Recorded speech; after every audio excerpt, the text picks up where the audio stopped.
بلکہ مجھے نبی رحمت صلی اللہ تعالیٰ علیہ وسلم کی وہ حدیث یاد آئی کہ بنی اسرائیل کا ایک شخص بڑا مالدار تھا، زمیندار ڈیرے دار آدمی، بڑے اس کے پاس نوکر چاکر، جائیدادیں، زمین، اس کے پاس سب کچھ تھا۔ اور ظاہر ہے جو آدمی مالدار ہوتا ہے اس کی دوستی بھی پھر بڑی ہوتی ہے، کیونکہ دوستی مالداری کی وجہ سے ہے۔ اس کے بڑے دوست احباب آگے، ماشاءاللہ اس کا اچھا ایک سیٹ اپ تھا، اچھا ایک نظام تھا۔ اچانک کاروبار کے اندر کوئی نقصان ہوا، وہ آسمان سے گویا کہ زمین پر آ گیا، اور آہستہ آہستہ پھر سارے دوست کیا ہو گئے، چھوٹتے گئے۔ جو دوست ایک لمحہ بھی اس کے بغیر رہنا ان کے لیے دشوار ہوتا تھا نا، اب وہ اس کے پاس بیٹھنا بھی گوارا نہیں کرتے تھے، اس کے پاس پیسے جو ختم ہو گئے۔ میاں صاحب نے نہیں فرمایا روگاں وچوں روگ ہڈاڈا جس دا نام غریبی، روگاں وچوں روگ ہڈاڈا جس دا نام غریبی، چپ کر کے لنگ جاندے نے رشتے دار خریدے۔ کیفیت اور حالت یہ ہو گئی تھی اب کوئی اس کو منہ لگانے کے لیے تیار نہیں تھا۔ ایک رات وہ بیدار ہوا اور مسجد میں جا کر نا سر سجدے میں رکھ دیا، رونا شروع کر دیا،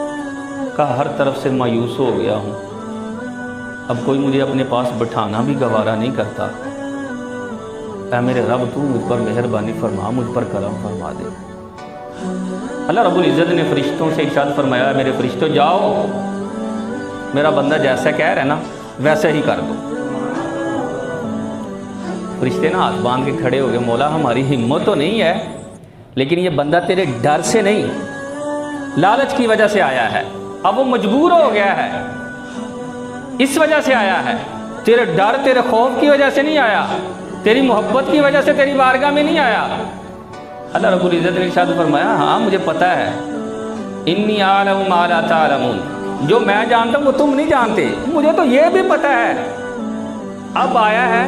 اس کی خواہش پوری ہو جانی، اس نے تو دوبارہ بھی میرے پاس نہیں آنا، دوبارہ نہیں آنا، جاؤ دے دو۔ مل گیا، دوبارہ پھر اسی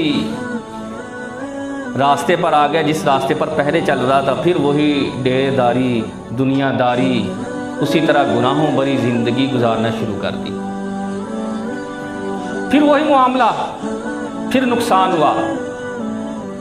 پھر لوگوں نے دھتکار دیا، کوئی اس کو منہ لگانے کے قابل نہیں سمجھتا تھا، پھر رب کی بارگاہ میں سر جھکایا، پھر معاملہ وہی ہوا۔ اللہ رب العزت نے ارشاد فرمایا، جاؤ اس کو دے دو۔ عرض کی مولا یہ ڈر کر نہیں، تیری محبت کی وجہ سے نہیں، اسی پہلی حالت ارشاد فرمایا جاؤ دے دو، مجھے پتہ ہے اب بھی میں نے اس کو نوازنا ہے، دوبارہ اس نے پھر میرے پاس نہیں آنا۔ اسی طرح دوسری، تیسری، چوتھی، پانچویں مرتبہ، بھائی اتنے تو ساڈا مطلب والد ہے نا، والد صاحب بھی کوئی تیسری چوتھی والی دکان سے سودا پا دینا، دکان آنا چلے تو کہنے پرا ہو کے بھائی تینوں دکان نہیں چلانی ہوگی، تو ایڈا سیانا، پیو بھی سودا نہیں پا کے دینا تیسری چوتھی باری، پانچویں چھٹی، حتیٰ کہ 70 مرتبہ اس نے ایسا کیا۔ اور میرا رب کتنا کریم ہے یار، کتنا مہربان ہے، 70 مرتبہ اس کو عطا فرمایا۔ 70 مرتبہ کے بعد نا ایک رات بیدار ہوا، اس کے پاس سب کچھ تھا، دل کے اندر خیال آیا یار میں کس قدر اپنے رب سے دور ہوں، لیکن وہ میرے کتنے قریب ہیں، وہ مجھے کتنا نوازتا رہا، اور جب سارے لوگ مجھ سے منہ موڑ لیتے تھے اس وقت بھی اس نے مجھے نوازا ہے۔ سر سجدے میں رکھ کر معافی مانگی۔ اللہ رب العزت نے فرشتوں سے ارشاد فرمایا، فرشتوں ادھر آؤ، اب دیکھو میرے بندے کو، آج یہ کسی لالچ کی وجہ سے نہیں، آج میری محبت اور میرے ڈر کی وجہ سے آیا ہے، آج آسمان کے دروازے کھول دو اور اس پر رحمتوں کی چھما چھم برسات۔ بندہ دور ہے، اللہ کی رحمت قریب ہے یار، ہم بٹکے ہوئے ہیں،